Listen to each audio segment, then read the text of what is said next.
Hello बच्चों एवं मेरे प्रिय साथियों, आप सभी का अपने YouTube channel SS coaching centre by Sumit sir में स्वागत है। जैसा कि अभी हमने कुछ चैप्टरों को खत्म किया, अब हम नए चैप्टर की ओर आते हैं। जो हमारा क्लास था पिछला वो घातांक और करड़ी का था।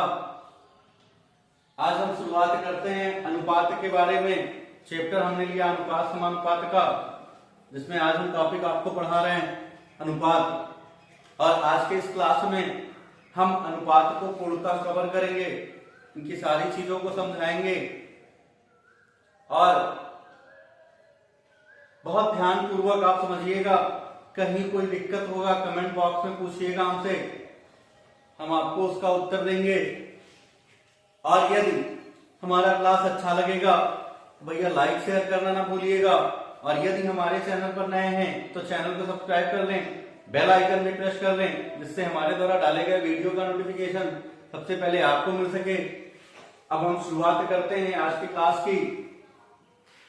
अच्छा, अनुपात कहा जाए तो अनुपात कहते किसे हैं? जब दो या दो से अधिक राशियों का तुलनात्मक अध्ययन किया जाए, यानी तुलना किया जाए।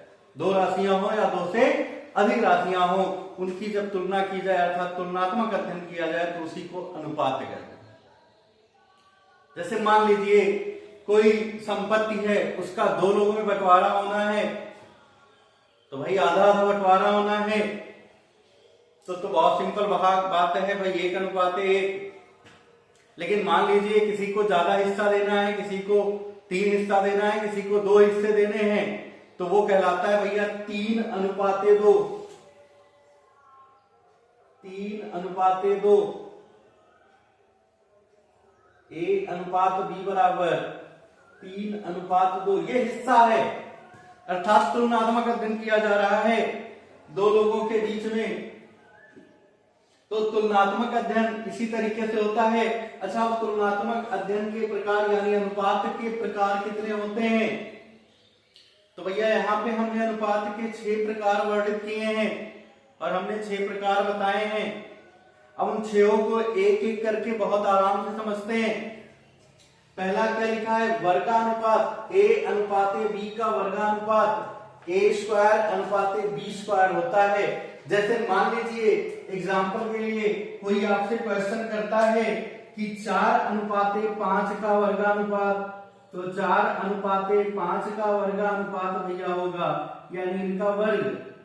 नाम से ध्यान दीजिएगा कि नाम से ये कह क्या रहा है? वर्गानुपात, यानी इनका वर्ग का अनुपात। तो भैया 4 का वर्ग कितना होगा? 16 और 5 का वर्ग कितना होगा? 25। सिंपल बात है। यही A/B का वर्गानुपात A²/B² होता है।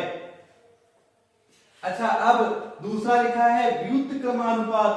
A/B का व्युत्क्रमानुपात। भैया मैथ में आपने व्युत्क्रम पढ़ा है। जैसे अगर हम बात करें कि 2/3 का व्युत्क्रम, तो आप कहेंगे 3/2। सेम यही चीज यहां भी लागू होता है। अगर व्युत्क्रमानुपात की बात करें तो अगर हमने 4:5 का व्युत्क्रमानुपात कहा तो ये 5:4 होगा, यानी ये पलट जाएगा सेम इसी तरीके से। इसलिए हमने कहा एक एक प्रकार को हम आराम से समझेंगे। तीसरा लिखा है वर्गमूलानुपात। जब किसी दो संख्याओं का वर्गमूलानुपात पूछे तो उसका वर्गमूल कर दें। घनानुपात, तो घनानुपात कहे तो उस संख्या का घन कर दें। घनमूलानुपात कहे तो उस संख्या का घनमूल कर दें। अब देखेंगे वर्गमूलानुपात।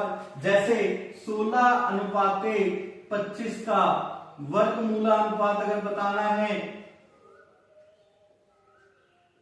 तो भैया ये होगा 4:5, क्योंकि 16 का वर्गमूल 4 और 25 का वर्गमूल 5 होता है। घनानुपात, अगर 4:5 का घनानुपात कह दे तो घनानुपात कहेगा तो अर्थात इसका घन कर देना है।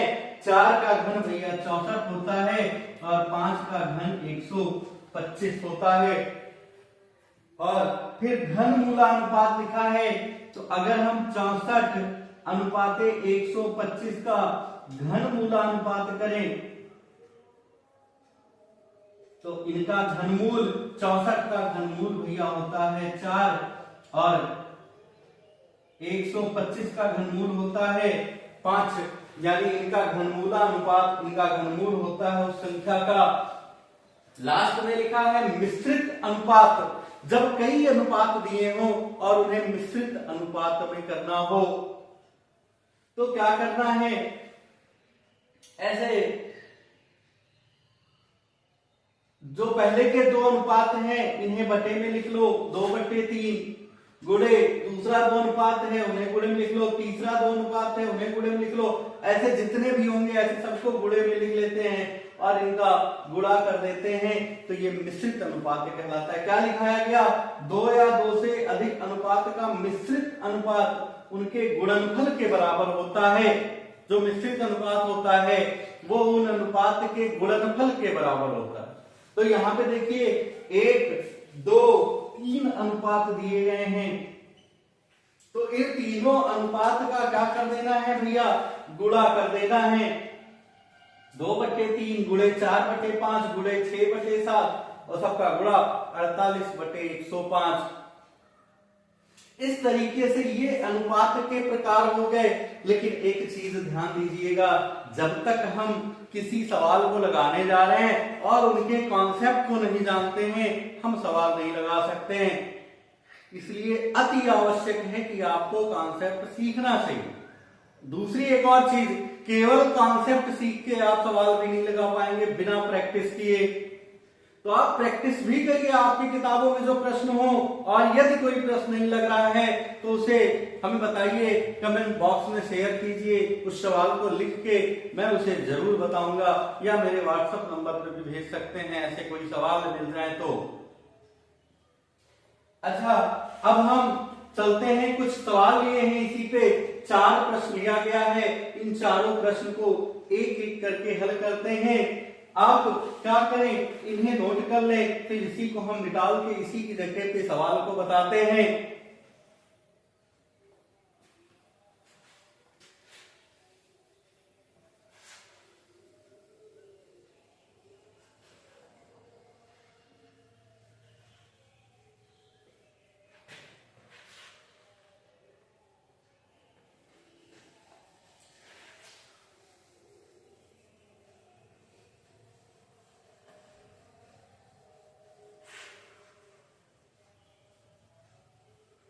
देखते हैं यहां पहला सवाल क्या दिया है।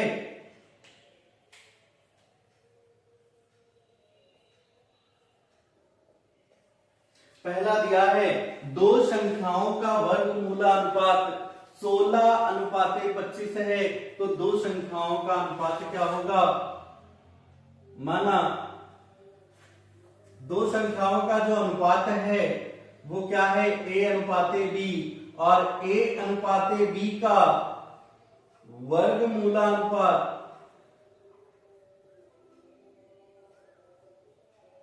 16:25 है। 16:25 है, तो फिर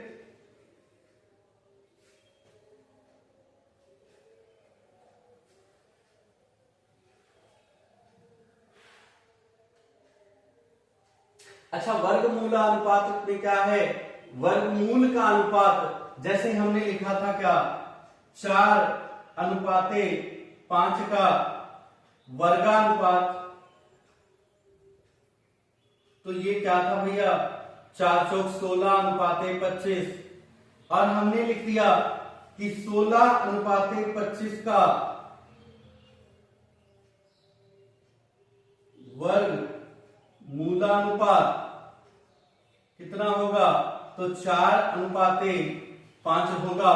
तो अर्थात ये जो वर्गमूलानुपात है ये उस संख्या का वर्गमूल है, अर्थात यहाँ पे जो वर्गमूलानुपात है वो 16:25 लिखा गया है।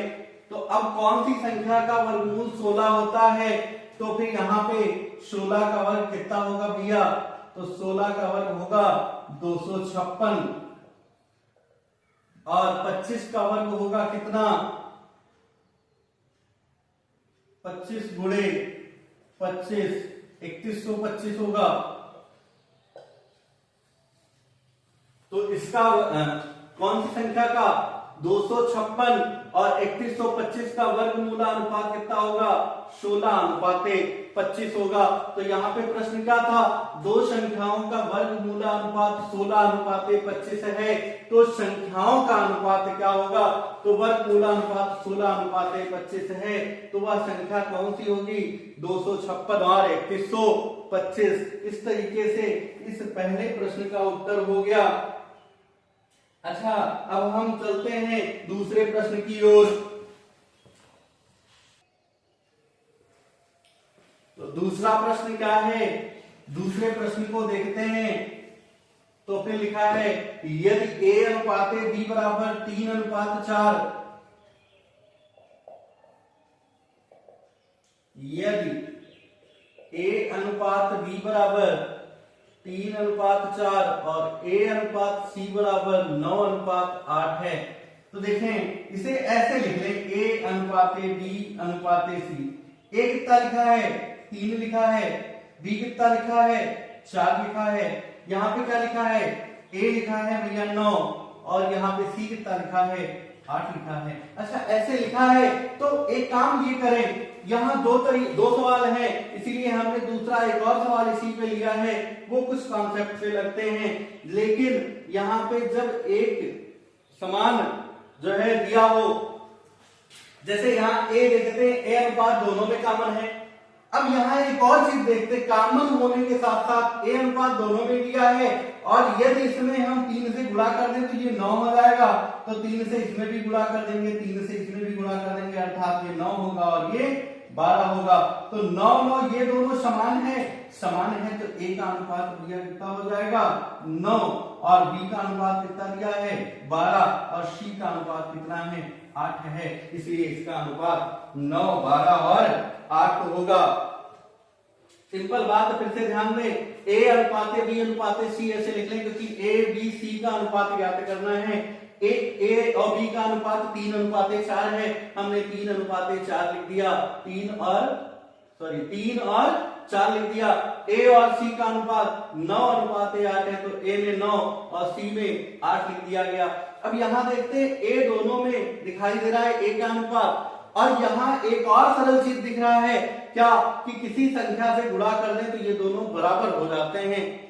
तो हमने क्या किया, यहाँ पे इन्हें बराबर कर दिया, किससे गुणा करा के, 3 से। तो 3 से अगर a वाले में गुणा होगा तो b वाले में भी गुणा होगा। अनुपात में जब भी गुणा या भाग कराते हैं तो प्रत्येक पद में समान तरीके से कराते हैं, उस अनुपात में कोई अंतर नहीं आता है, चाहे गुणा भाग कराओ चाहे जोड़ो घटाओ, लेकिन समान संख्या। तो 3 से इसमें गुणा हुआ तो 3 से इसमें भी होगा, 3 3 का 9 और 4 3 12, तो 9 9 समान है, यानी इनका अनुपात 9 हो गया। अब b और c सेम यही होगा, क्योंकि एक अनुपात बराबर है तो b और c भी बराबर होंगे। अच्छा, अब हम देखते हैं तीसरे वाले प्रश्न को।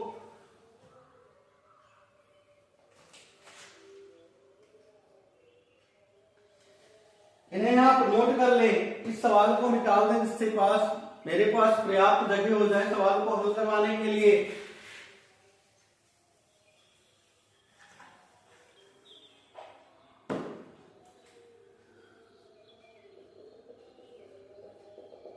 तीसरा देखते हैं, दिया क्या है, a अनुपात b बराबर 1/3 अनुपात 2/5, 2/5, और b अनुपात c बराबर 4/5 अनुपात 3/10। तो a अनुपात b अनुपात c का मान ज्ञात करना है। तो अब यहां उस तरीके से लिखें जैसे अभी लिखा गया था, तो फिर नहीं सही है। क्यों? क्योंकि यहाँ पे जो है ये भिन्नात्मक अनुपात दिया है, और भिन्नात्मक अनुपात को सरल अनुपात में कैसे बदलते हैं, जब ऐसे दिया हो कि a अनुपात b बराबर 1/3 अनुपात 2/5, तो आपको करना क्या है, इन दोनों संख्या के एलसीएम से इसमें गुणा करा देना है। इन दोनों संख्या के एलसीएम से इसमें गुणा करा देना है। 3 और 5 का एलसीएम भैया होता है 15, तो 15/3 अनुपात 15 गुना 30/5। अब यहां पे इसे गुणा करा दे, 5 6 30, 3 5 15 अर्थात 5:6 होगा। इस तरीके से भिन्नात्मक अनुपात को सरल अनुपात में बदलते हैं। तो यहां पे पहला काम यही कर ले कि इनके भिन्नात्मक अनुपात को सरल अनुपात में बदल दें। तो यहां पे गुणे 15 अनुपात 2/5 गुणे 15, 5 3 15 और 3 5 15, यानी यहां पे अनुपात कितना आ गया 5:3 दूनी 6, यानी ए अनुपात बी का मान 5:6 होगा। ऐसे बी अनुपात सी का मान कितना होगा, तो ये 4/5 है और सी है 3/10। तो यहां पे भी भैया गुणा करा दो, 10 और 5 का एलसीएम होता है 10, तो 4/5 गुणे 10 अनुपात 3/10 गुणे 10।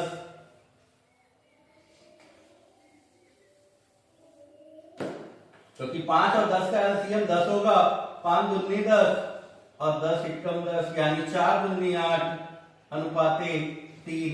अब यहां वैसे ही लिखें ए अनुपाते बी अनुपाते सी। ए और बी का अनुपात कितना दिया है भैया 5 और 6 दिया है। डी और सी का कितना दिया है, डी और सी का 8:3, 8 और 3। अच्छा, जब ऐसे दिख जाए, जब बी वाला कॉमन हो जाए अनुपात, तो एक तरीका लगा देते हैं। क्या लगाते हैं, देखिएगा, ये पहला वाला इन दोनों का गुणा होगा, दूसरा वाला इनका गुणा होगा, तीसरा इनका गुणा होता है। तो 5 8 40, 6 8 48 और 6 3 18। अब यदि इसको काटना चाहें तो फिर काट भी सकते हैं और आराम से इनका उत्तर भी बता सकते हैं। जैसे ये 2 से कट रहा है तो 2 से काट दें, तो यहां पे ए अनुपाते बी अनुपाते सी बराबर होगा भैया 20, 24 और 9। ये आपका आंसर हो गया। एक बार फिर से देख सकते हैं, अगर भिन्नात्मक अनुपात दिया है तो उसे सरल अनुपात में बदलते हैं। कैसे बदलते हैं, भिन्न का जो हल दिया है उनका एलसीएम करते हैं और दोनों भिन्नों में गुणा कर देते हैं। तो 3 और 5 का एलसीएम 15 होता है, दोनों भिन्नों में गुणा कर दिया गया, तो 3 5 15 यानी 5 बन गया, 5 3 15 3 दूनी 6 बन गया।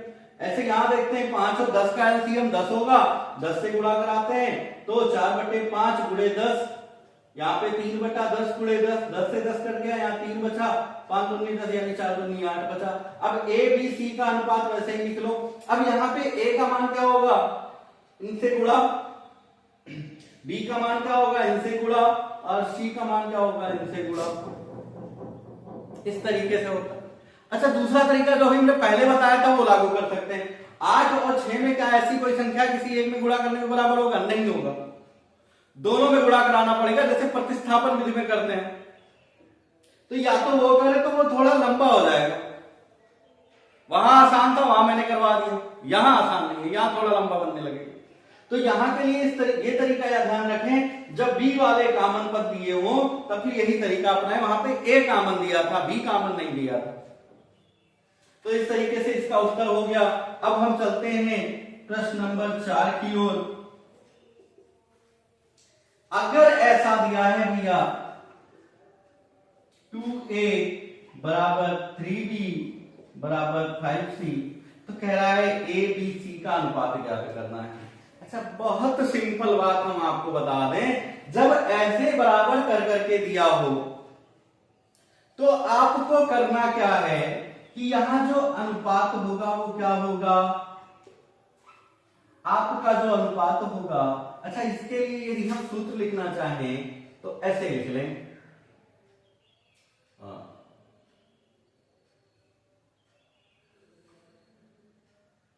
ए लिखा ही है, ठीक है, एक्स ए बराबर वाई बी बराबर जेड सी, ऐसे लिखा है।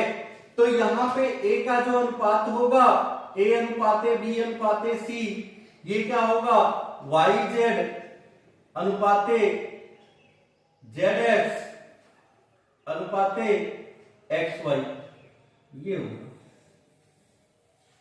अच्छा, अब ये क्या लिखा है, ए का जो अनुपात होगा इन दोनों का गुणा होगा, बी का जो अनुपात होगा इन दोनों का गुणा होगा, और सी का जो अनुपात होगा वो इन दोनों का गुणा होगा। अर्थात यहाँ पे समझेंगे ए का जो अनुपात होगा, ए वाले को छोड़ दो, बी और सी के गुणांक से गुणा कर दो, यानी 3 गुणे 5। बी वाले में क्या होगा, बी को छोड़ दो, ए और सी का गुणा करा दो, यानी 2 गुणे 5। और सी वाले में क्या होगा, सी को छोड़ दो, ए और बी के गुणांक का गुणा कर दो, 2 गुणे 3 अर्थात 5 15 अनुपाते 10 अनुपाते 6। ये बहुत सिंपल तरीका है लगाने का इस टाइप के अनुपात के लिए। तो यहाँ पे इस चीज को ध्यान रखिएगा कि जब ऐसे कोई इनका गुणांक दिया है, कोई अचर राशि दी गई है, तो फिर कैसे लगाना है, तो फिर क्या करना है, जिसका अनुपात निकाल दो उसके गुणांक को छोड़ के दोनों गुणांकों का गुणा कर दो। दूसरा ऐसे सब में तीनों में करना है। तो यहाँ पे देखिए ए का अनुपात निकालने के लिए बी और सी यानी 3 5 15, बी का निकालने के लिए 2 5 10 और सी का निकालने के लिए 3 दूनी 6। इस तरीके से ये अनुपात हो गया। अब आप इस तरीके के बहुत सारे सवाल दिए होंगे और अन्य सवाल भी दिए होंगे, उन सभी सवालों को लगाते हुए प्रैक्टिस करिए। यदि कहीं कोई समस्या होगी तो कमेंट बॉक्स में बताइएगा। और यदि ये लगेगा नहीं सर अच्छे से पढ़ाए हैं, मेहनत करके पढ़ाए हैं, और यदि आपको ये क्लास अच्छा लगेगा तो भैया लाइक शेयर करना ना भूलिएगा। और हमारे चैनल पर नए हैं तो चैनल को सब्सक्राइब भी कर लें, बेल आइकन भी प्रेस कर लें, जिससे हमारे द्वारा डाले गए वीडियो का नोटिफिकेशन सबसे पहले आपको मिल सके। अब हम मिलेंगे अगले वीडियो में, तब तक के लिए जय हिंद।